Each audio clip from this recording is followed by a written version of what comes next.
Hello everyone and welcome back to the One Stop Co-op Shop. We're going to start day 2 of this war of mine. Before we do that though, there are two things I want to clarify from the last playthrough. First one, I want to apologize for how terrible my pronunciation is. I've been notified that what I was calling Aritzia is Aritza, so I will try and call her Aritza from now on.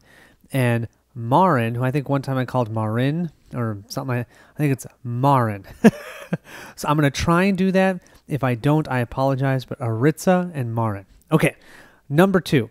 So when I grabbed cards from the advanced residence deck, and I pulled out the 2 thugs and threw them into my deck, I wasn't supposed to see which ones I was putting in there. I was supposed to randomly grab 2 of them. So I'm just going to grab a random 2 and throw them in. They might be thugs, they might not. I don't know. But I'll mess these up, shuffle them in with the others. I'll do it off camera, put them into the residence deck. There is one more thing I almost forgot to tell you. So remember how I had my findings that I found that I decided not to bring back to our base, and I just discarded them? Technically, I could have stashed them away at that specific location, and if I'd gone back to it again, I could maybe get it. But that location was discarded anyway, so it doesn't matter. But going forward, if I want to, I don't have to discard all of those goods that maybe I don't bring back. I can just leave them at that location. Okay, with that, let us start day 2. We'll start day 2 by drawing an event card. Well, what a terrible event card. So first, you see this add 1 cold to the cold space. So no matter what, we're going to have to add cold into the cold space. I'll show you where that is. But we have this effect, bad news, raise all characters' misery by 1. Really? That means Aritza will go to 1 misery, Marin will go to 2 misery, and Bruno will go to 2 misery. Oh, well, at least the only good thing about that is we don't lose actions because of that. That's actually really nice. But remember, that's one of our objectives, is to keep everybody underneath 2 misery. And now we have 2 already at 2 misery. Oh, that chair is looking more and more appealing, so it seems. We'll place that cold right up here in the cold space. Now we move to the day action phase, and I get to decide what to do with my 3 workers, or Aritza, Marin, and Bruno. They each right now have 2 available actions, but I can stretch them to 3 if they take 1 action of resting on the bed. So I think that's what I'm going to do. I'm going to start with having Aritza go and take a nap in the bed. When she does this, she can lower the fatigue of that character placed here by 2. I'm then going to have Marin come over here to the new idea area. Choose 2 cards from the ideas deck and put them into the fittings deck. This is going to allow us to put the chair, because right now the chair is a future idea. We haven't really thought of it yet, but we've got these books and we're going, well, what are we going to do with these books?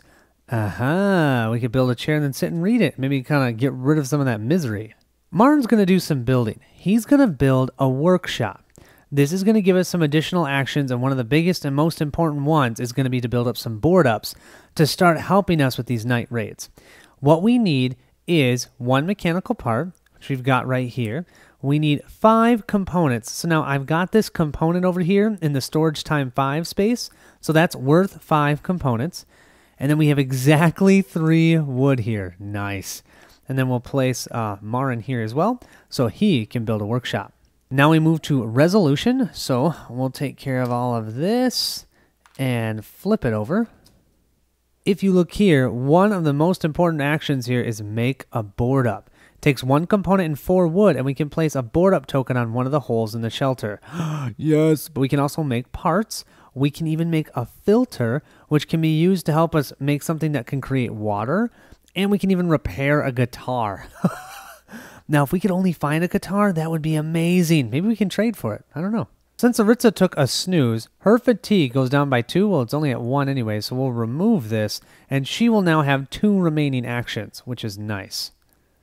Bruno over here is going to think up, oh, you know what? It'd be really nice to use those books if only we had a chair to sit in. So he's going to think of building a chair. And he's going to think about, well, you know what? To keep Marin or I safe when we're protecting our shelter at the end of the night, we should build a reinforced door. So both of these will help us in different ways. This one will help us with night raids, and this one will help us get rid of misery. So I get to put these into our fittings deck, and then we can actually build these now. That was it. That was action 1. So now we'll move on to action 2. Everybody still has an action 2, so we'll get to place all 3 of them. We're going to have Marin come over here to this poke about space. Remember, he has the ability that during the action phase, when using the poke about action, he can add 3 to his black die roll. So if he can get to a 9 or a 10, we can get 4 wood or components. Ooh! We're going to have Bruno go over here and take a nap.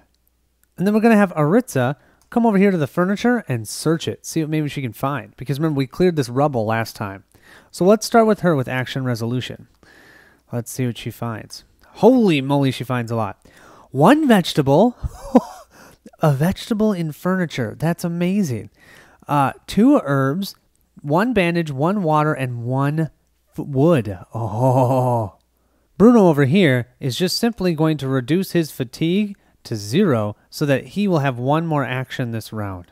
Last but not least, we have Marin here. We're hoping he can get to a 9 or a 10 to get 4 wood. 8 plus the 3, 9, 10, boom, 4 wood. That means with this 4 wood, we should be able to either build a chair or even build a board up, which would be really nice. That was action 2. We now have 1 more action, but only for Aritza and Bruno. Marin, unfortunately, he's too fatigued. He didn't get to take a nap, so he's just going to sit here. These 2 can be used 1 more time. Do you guys remember Bruno's special ability? If he rolls a 6 through a 10, he can add 1 vegetable to the storage. He has to give up an action to do this, though, so this is really risky. But I feel like it's worth it because then everybody would have food. So, come on, 6 through a 10. Yes! That is a 6. We are feasting tonight. We're going to have Aritza go to the workshop. She is going to pay 1 component, or use, not pay, 1 component and 4 wood to be able to put a board up on one of the holes in our on our board here. And that's hopefully going to help us because we only have 1 cold token. So now we'll have 1 cold token but 1 board up. I'm happy with that. We'll resolve this by grabbing a board up token.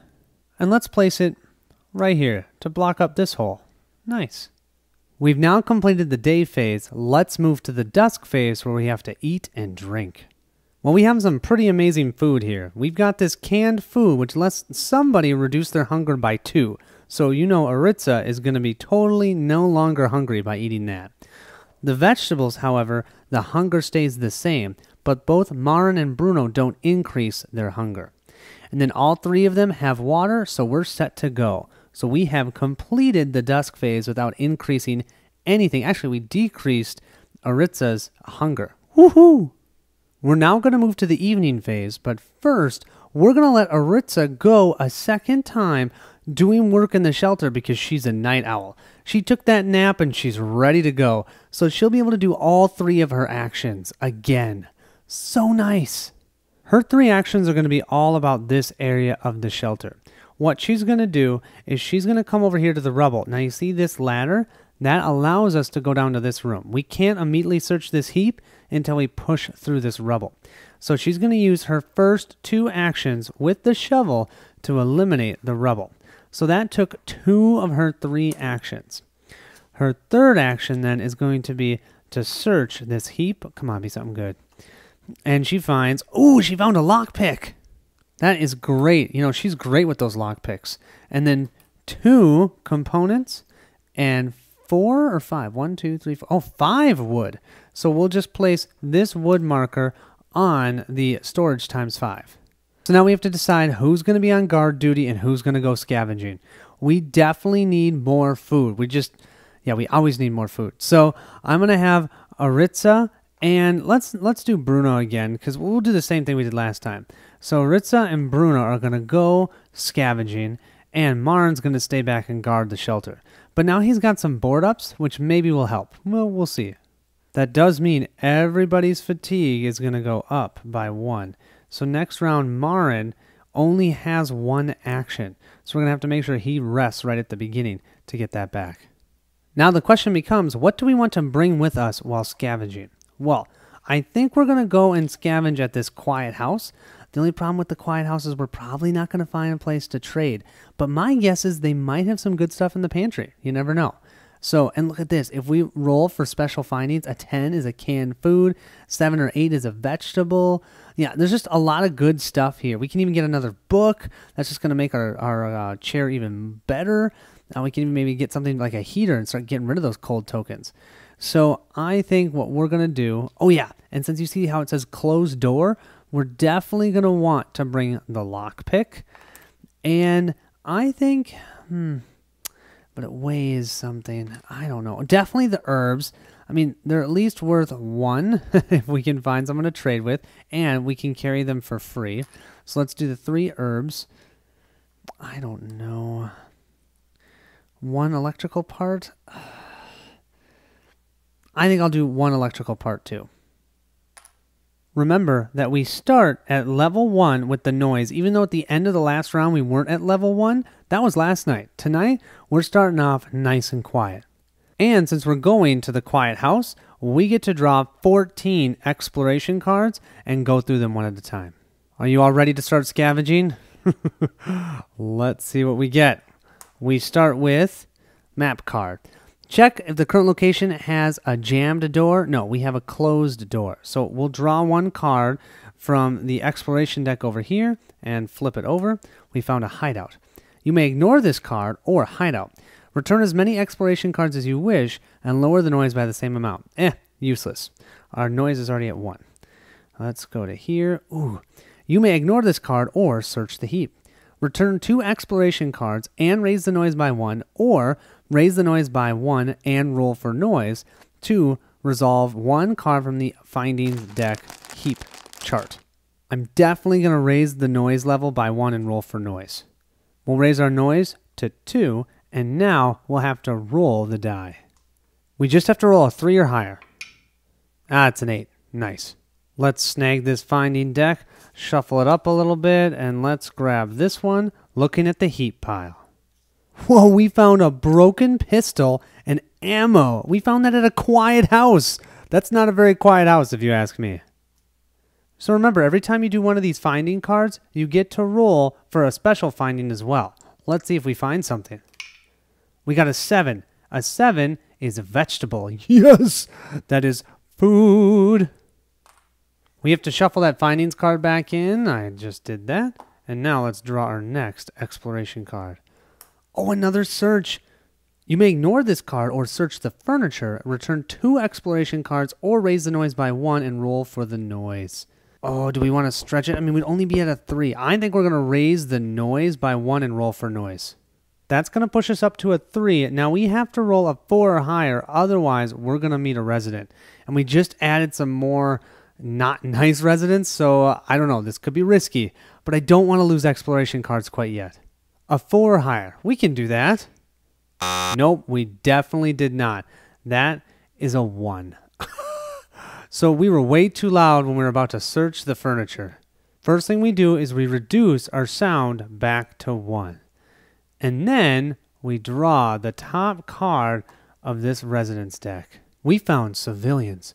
It turns out there are miserable-looking people hiding in this abandoned house. Should have known. Mostly elderly women and children. Place this card on the exploration slot. Until you leave this location, whenever you take anything from an exploration card marked as private, roll the black die and compare the result with the empathy of each character present.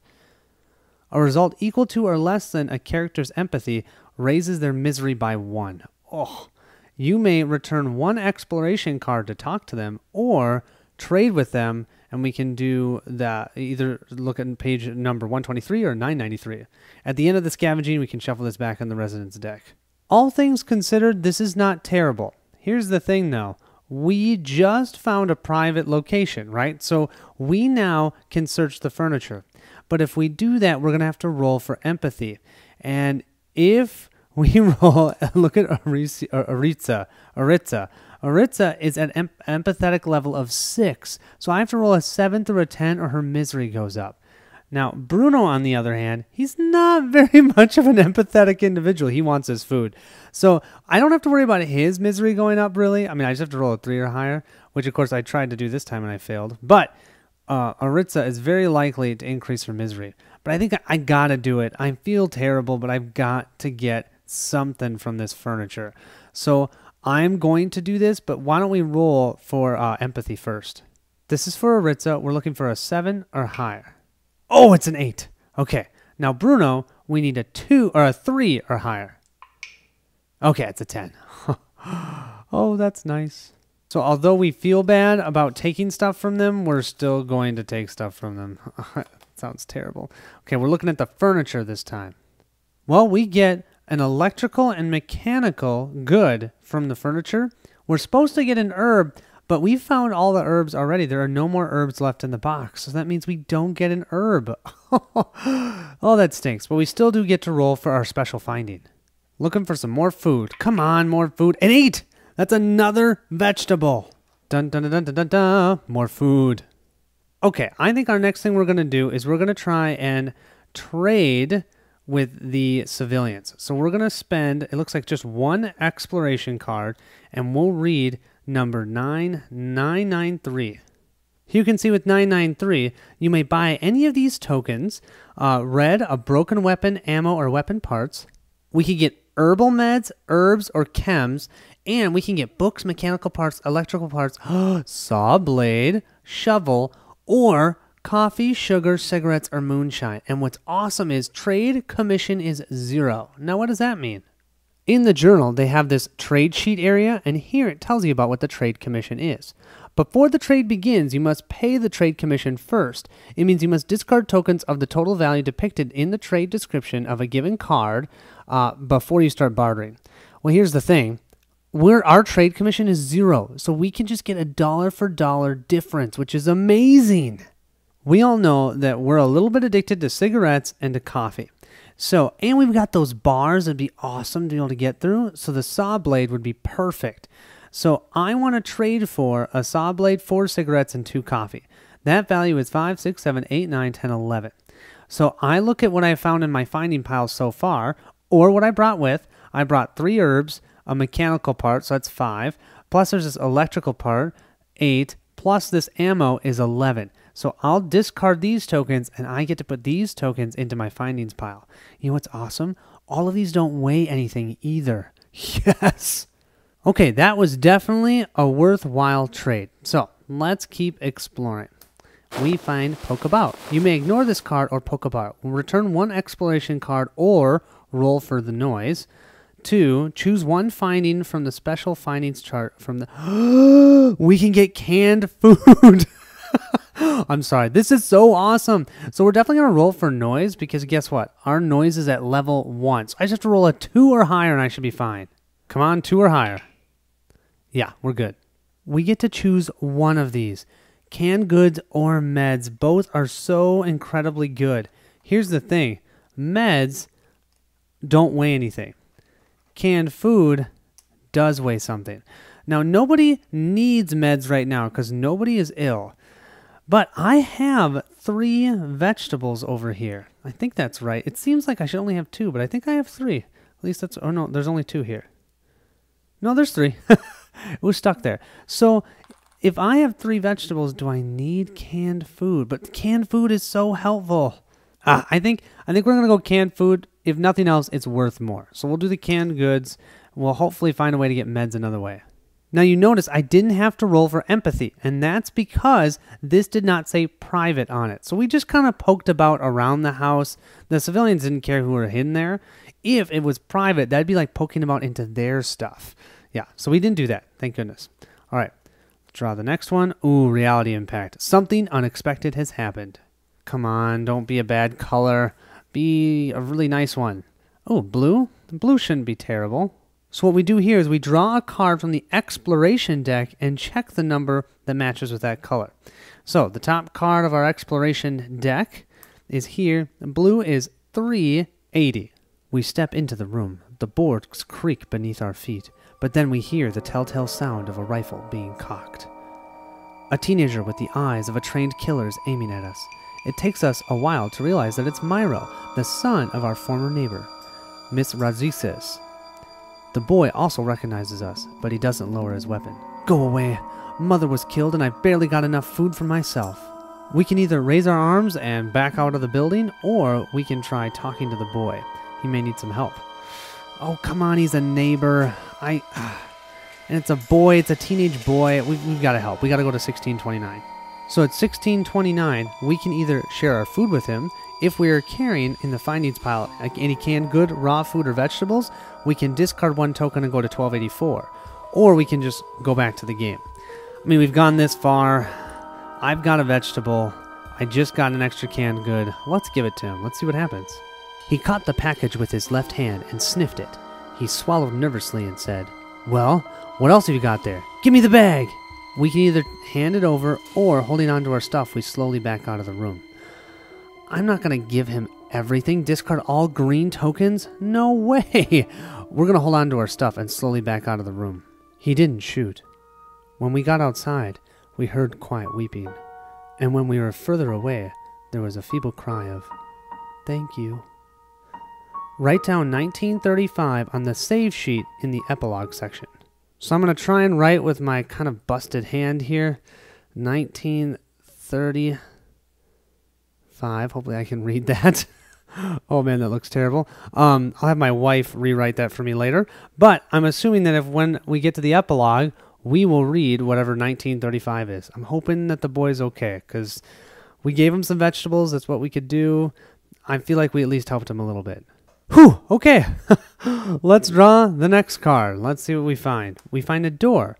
Return 1 exploration card to look at the next card of the unknown deck, or raise the noise by 1, or roll for the noise. Oh, let's roll for the noise. Our noise level is still 1, so let's just roll for noise. A 2 or higher and we're good. Yeah. How many times have I rolled an 8? Let's flip that next one, and we have stairs down. Return 3 exploration cards, or raise the noise by 3 and roll for noise. I think we're going to do this, but before we roll for the noise, what I'm going to do is I'm just going to use Aritza's ability, where she can lower the level of the noise by 5. So we'd increase it by 3, and she'll immediately reduce it by 5. So it's still going to stay at level 1. So we can just simply roll the die looking for a 2 or higher. And we got a 5, so we're good. I did that now because we only have a couple cards left, and that way we can just keep pushing through. Oh, tough luck. Roll for noise. Well, we're still at a level 1. This might work out. Let's see. Yeah, 10. That's fine.